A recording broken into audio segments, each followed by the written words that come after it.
Hi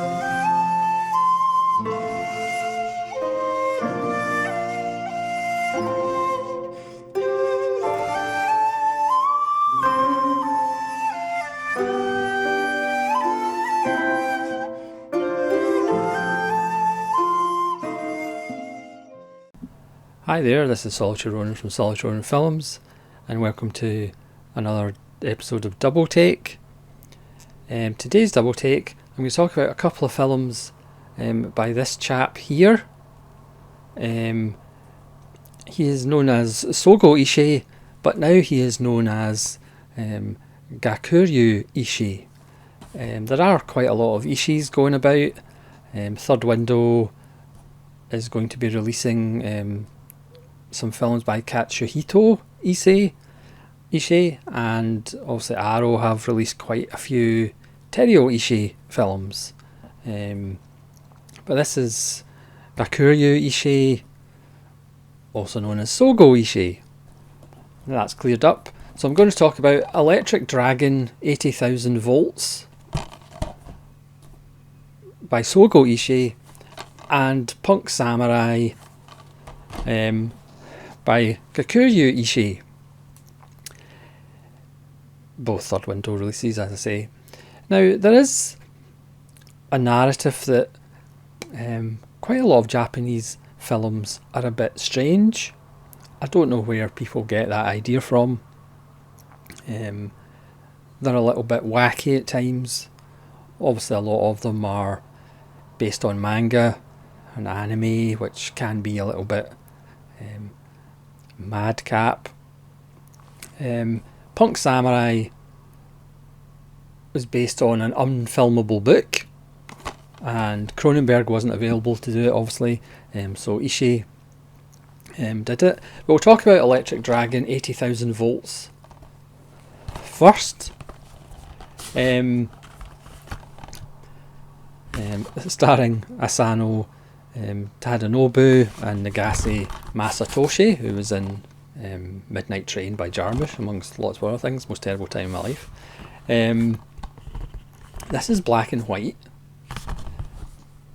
This has kind of roots in Tetsu, Body Hammer by Sakamoto.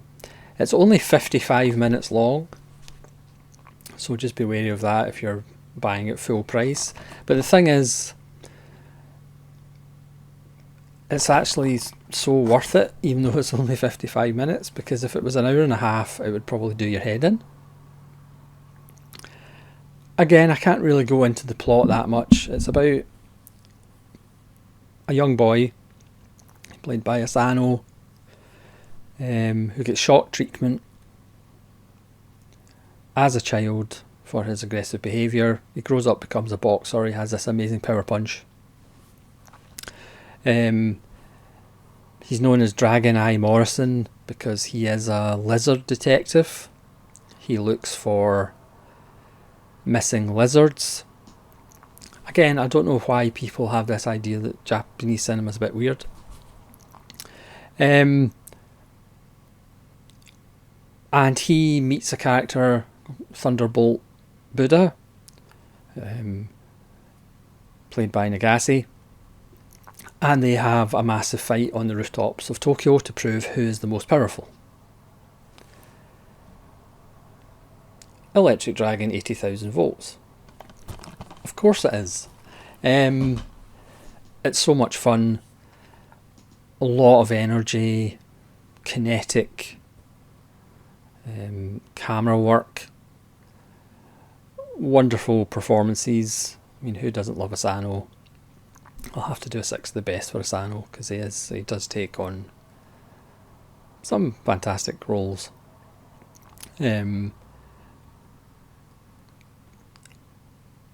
Again, it's possibly a film you're either going to really enjoy or just not like at all, which is probably a best way to describe Punk Samurai. Now this one is 130 minutes. This is the full Buna, as they say. And here's all the characters in the film. But we focus on a solitary Ronin No pun intended. I'll try and explain this one as well. But you have to bear with me because, again, it is an unfilmable book. That's why they made a film of it. He's a solitary Ronin who is coming to aid this area because the cult, I said cult, of the belly shakers have decimated the land adjoining, and the belly shakers are approaching and making their move, and he's going to offer his help to the Lord to prevent what happened to the neighbouring region happening there. Now the Lord has two retainers, and they don't like each other.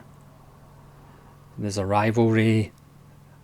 It ends up one of them gets exiled to be the monkey trainer, and the belly shakers believe that the world takes place inside the stomach of a tapeworm.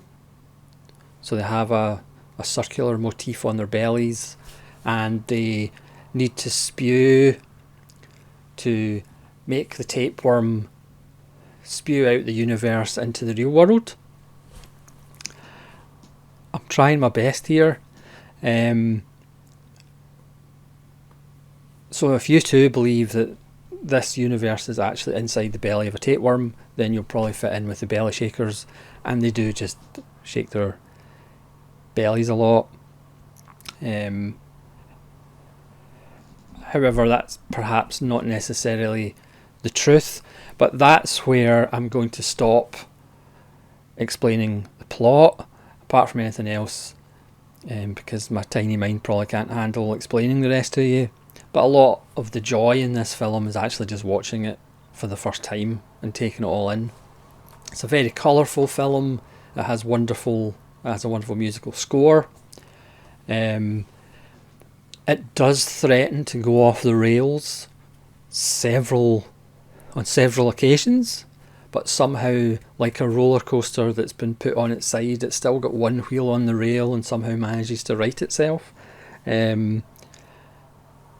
It's a film that you'll probably laugh at, but there may be different reasons for laughing at it.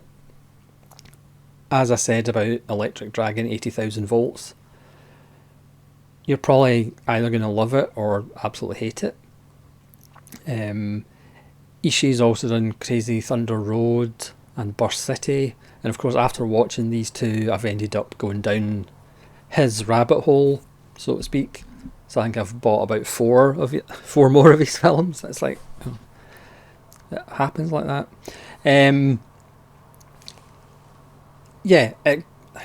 There's monkeys. There's lots of balls on balls action. But again, talking about it in too much detail would spoil it. As I say, it's a film that is always teetering on the edge, and it kind of pulls you back with just showing you something else that's fairly bonkers. Again, it is a lazy critical thing to say, oh, this film's mad, or this film's bonkers, but this film's bonkers and mad. But it does have a point, and not just the end of swords. It is actually a satire on religion, organised or disorganised in the case of the belly shakers. It's a satire on the fact people will follow something very silly just to be part of the crowd and just to join in, essentially, and also just to not take responsibility for their own actions or what happens in the world. They can say, well, it's the tapeworm because we all live in a universe that's inside the tapeworm's stomach, and we don't actually take responsibility for our own actions. So there is actually some clever stuff going on underneath the madness. Again, you may laugh, you may cry, or you may just sit there going, what the hell's going on? But both these films, and again, nobody else apart from Third Window are releasing this kind of stuff, and it's absolutely fabulous, or terrible depending on your opinion on these things. But I would recommend them if you like your Japanese cinema a little bit odd, because there's just lots of energy, and there is a purity, I think, to the chaos, and who knows, you might become a belly shaker yourself. So thanks very much for watching. I'm exhausted after trying to explain those two films, and hopefully you'll try them out and let me know what you think of them if you haven't seen them already, and hopefully you'll join me again for slightly more sane episodes of Double Take. This is Solitary Ronin from Solitary Ronin Films, saying farewell.